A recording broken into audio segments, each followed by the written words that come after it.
First question, Aftab tales his daughter, Aftab अपनी बेटी से कहता है कि 7 years ago, कि 7 साल पहले, I was 7 times as old as you were then, कि 7 साल पहले मैं तुम्हारी एज का 7 times ज़्यादा था उस टाइम पे, यानी कि आज हम 7 साल पहले की बात करते हैं। फिर कह रहा है कि ऑल्सो 3 years फ्रॉम नाउ, आज से 3 साल बाद, I shall be 3 times as old as you will be, मैं तुम्हारी एज का 3 टाइम हो जाऊंगा आज से 3 साल के बाद। तो इसको हमें क्या करना है, represent this situation algebraically and graphically. तो जल्दी से जल्दी इसका पहले हम अलजेब्रिक रिप्रेजेंटेशन करते हैं, फिर इसका हम ग्राफिकली करेंगे। सो लेट, तो पहला काम, Aftab's present age, Aftab's present age, इसके हम प्रेजेंट एज मान लेते हैं भाई x years, और हिज डॉटर्स प्रेजेंट एज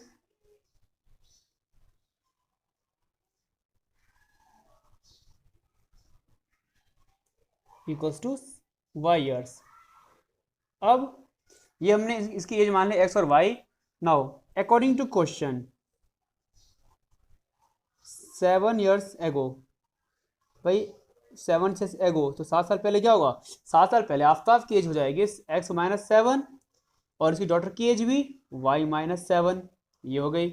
दूसरी बात ये कह रहा है कि जो आफ्ताब की एज है उस टाइम पे उसकी एज का 7 टाइम ज़्यादा होगा, यानी कि अगर हम इस एज में मल्टीप्लाई करते 7 का तो ये आ जाएगा। तो ये हो गया हमारा पहला कंडीशन।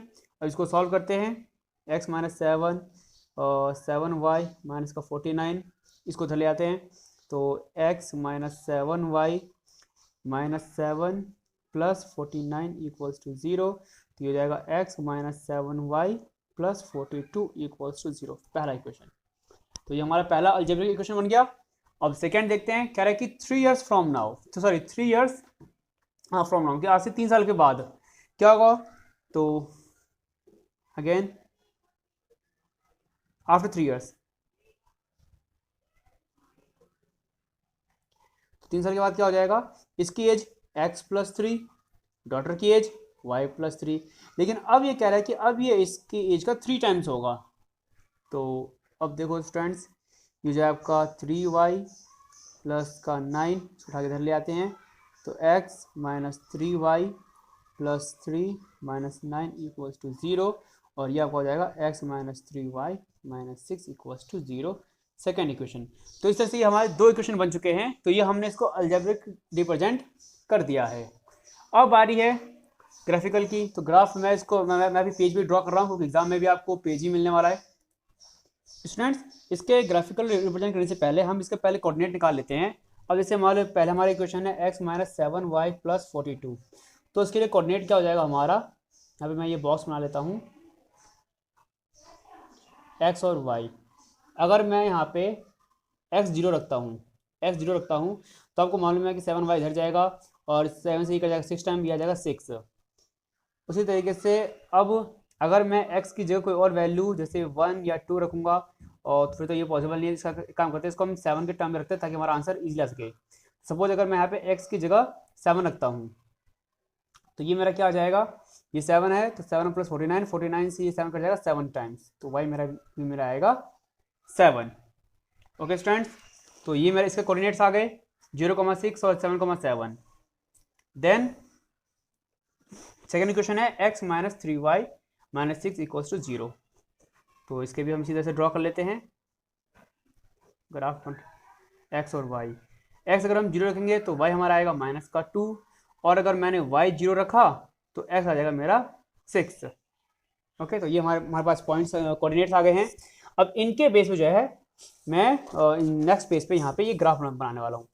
तो मैंने ग्राफ पेपर यूज़ नहीं किया है, मैं नॉर्मल मैंने एक ये ब्लैंक शीट पे लाइंस ड्रॉ किए हैं। ओके, ये मेरा y एक्सिस है, ये x एक्सिस है। तो जो ग्राफ मैंने जो कोऑर्डिनेट पीछे में लिए हैं उसको मैं एक बार यहाँ पे लिख लेता हूँ ताकि मुझे याद रहे। x और y, पहले इक्वेशन है मेरा 0,6 और 7,7 था, और दूसरा जो है मेरा वो था, ये आपको लिखना नहीं है, ये मैं यहाँ पे अपनी अंडरस्टैंडिंग के लिए लिख रहा हूँ, 0 - 2 और 6,0 xy। अब देखो कोऑर्डिनेट मिलाते हैं और लाइन ड्रॉ करते हैं। पहला है 0,6, तो 0,6 मेरा पहला पॉइंट यहाँ पे आएगा, फिर है 7,7, तो 7 ये रहा एक्स एक्सिस का और वाई एक्सिस का 7 यहाँ पे। तो ये पॉइंट मेरा कुछ इस तरह से इंटरसेक्ट करता हुआ जाएगा। देखो स्टूडेंट्स, अब इसके पॉइंट मुझे मिलने 0,6, यानी कि यहाँ पे 7,7, ये मेरा इस लाइन में करीब यहाँ पे आएगा। ठीक है, तो जो ग्राफ है वो मेरा ग्राफ जो है कुछ इस टाइप से बन जाएगा पहले के लिए जो लाइन है। दूसरा पॉइंट मेरा क्या है 0,-2, तो ये पॉइंट आएगा, और 6,0 यानी कि ये पॉइंट। तो अब इन दोनों पॉइंट को मैं मिला देता हूँ, तो ये आपको क्या हो जाएगा, इस तरीके से ग्राफ बन जाएगा। तो पहला इक्वेशन, पहला ये क्या है मेरा, ये मेरा x - 3y - 6 = 0 के लिए है, और ये मेरा x - 7y + 42 = 0 के लिए ग्राफ है ये। ओके स्टूडेंट्स, तो इस तरह से ये मेरे दोनों ग्राफ बन जाएंगे। चलिए बढ़ते हैं नेक्स्ट क्वेश्चन पे। नेक्स्ट कह रहा है कि the coach of a cricket team buys 3 bats and 6 balls for rupees this, कि क्रिकेट टीम के जो कोच है उन्होंने 3 बैट और 6 बॉल खरीदे इतने रुपीज में। ठीक है, लेट अस सी बाइज अनदर कितना another bat and 3 more balls of same kind for rupees this. अच्छा, उसके बाद फिर और उसने बैट और बॉल खरीदे कितने में, 1300 रुपीज में। Can represent this situation graphically and geometrically. तो सबसे पहला काम क्या है कि बैट्स के प्राइस को x लेते हैं और बॉल्स के प्राइस को y ले लेते हैं। तो स्टूडेंट्स यहाँ पे मैंने पहले लिख लिया है कि cost of bat equals to x rupees and cost of balls equals to y rupees. अब क्वेश्चन में देखते हैं अकॉर्डिंग टू क्वेश्चन। पहला स्टेटमेंट क्या आ रहा है कि 3 बैट्स और 6 बॉल की जो कॉस्ट है वो है 3900 रुपीज़। तो यहाँ से हम 3 कॉमन ले सकते हैं, तो यह आ जाएगा x + 2y 3 × में इक्वल 3900। फिर से ये कैंसिल, तो x + 2y इक्वल 1300।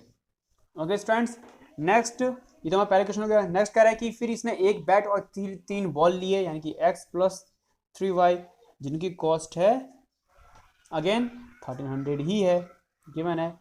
तो इक्वेशन 2 हो जाइए हमारा। सो स्टूडेंट्स, अब इनके भी आप ग्राफ इसी तरह से ड्रॉ कर सकते हो। जैसे मैं पहले इसके ले लूँ, तो इसके लिए अगर मैं कोऑर्डिनेट बनाऊँ, मतलब कि बॉक्स वही, तो ये मुझे बहुत इजी लगता है इस तरह से करना। अगर x लें, y ले लें, अगर आप पहले x की जगह 0 लेते हो तो y आपका आ जाएगा 650, और अगर आपने y की जगह 0 ले लिया तो x आपका आ जाएगा 1300। तो यहाँ पे तो वैल्यू बहुत ज़्यादा आ रही है, तो इसका सॉल्यूशन क्या है वो भी मैं बताता हूँ आप लोगों को। यहाँ पे इसको x फिर से y, तो इस इक्वेशन के लिए क्या आ जाएगा कि इसके अगर हम x 0 लेंगे तो 3 से ये कैंसिल होगा नहीं, बट ये अप्रोक्स वैल्यू आ जाएगा 3 से डिवाइड करने पे आपका 4,331/3। ओके, देन अगर हमने y 0 लिया, y 0 तो x हमारा 1300। अब क्या करना है आपको, जो वैल्यू लेनी है वो 100 के इंटरवल में लेना। ठीक है, आप चाहते 200 के इंटरवल में भी ले सकते हैं ताकि वो और छोटा हो। तो मैं इसको यहाँ पे ड्रॉ करके दिखा रहा हूँ। तो अब देखो स्टूडेंट, यहाँ पे मैंने ये 200, 400, 600, 800, 1000, 1200 इसके गैप पे लिया है। नेगेटिव वैल्यूज मैंने नहीं लिखी है यहाँ पे, क्योंकि इसमें नेगेटिव वैल्यू मेरे पास है ही नहीं। वैसे आप लोगों को यहाँ पे ड्रॉ करना चाहिए नेगेटिव रिप्रेजेंट करने के लिए। ओके स्टूडेंट, तो ये x और ये y नीचे में, और ये हमारा y। ओके, फर्स्ट क्या है 0 650, तो 0 650 मेरा कहाँ पे आएगा, ये अप्रोक्स यहाँ पे आएगा। सेकेंड है 1300 0, तो 1300 0 मेरा यहाँ पे आएगा, यानी कि पहले कोऑर्डिनेट कहाँ पे आ रहे हैं, यहाँ पे और यहाँ पे। तो इन दोनों लाइन को आपको क्या करना है, वही ज्वाइन कर देना है। तो ज्वाइन करने पर आपका कुछ इस टाइप से पहला लाइन जाएगा। सेकेंड कह रहा है कि 0 एंड 433 अप्रोक्स आपका यहाँ पे आएगा पहला पॉइंट।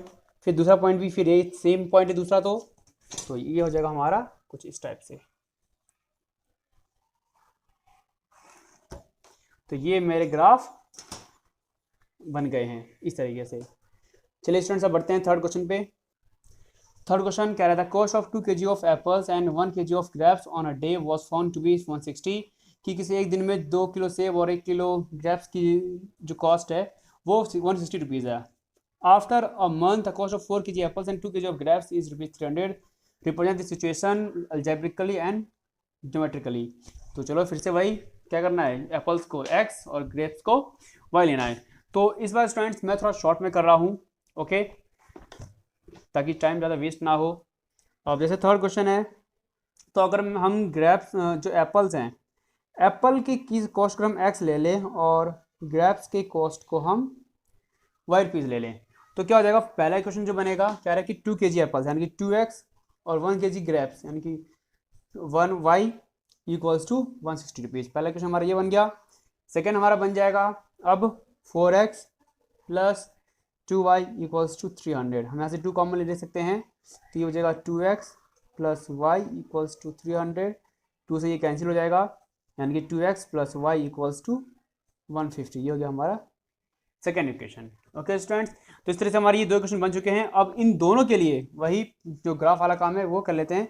इसके लिए क्या बनेगा, कोऑर्डिनेट्स, तो इसके लिए आपके कोऑर्डिनेट्स बन जाएंगे x और y।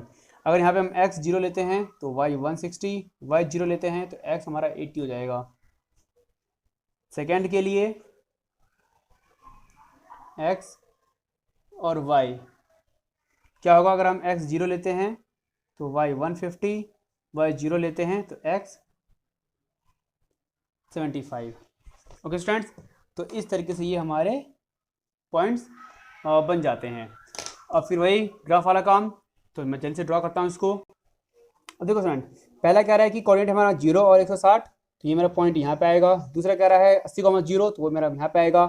तो इन दोनों को क्या करना है, सिर्फ ज्वाइन कर देना है, 80 एंड 0। अब सेकेंड इक्वेशन में देखते हैं क्या है। इसमें आपका 0 150 और 75 0 ये पॉइंट, तो इसको भी आप क्या करोगे, ये भी आपका कुछ इस तरह से बन जाएगा ग्राफ। ओके स्टूडेंट, तो ये हमने ग्राफ ड्रॉ कर दिया है। तो इस तरह से ये हमारा ग्राफ रिप्रेजेंटेशन का वर्क खत्म होता है। चलते okay students, so I hope आपको ये समझ में आ रहा हो। बाकी आपको जो भी डाउट्स हैं वो मुझे कमेंट सेक्शन में जरूर बताएं। Thank you for watching.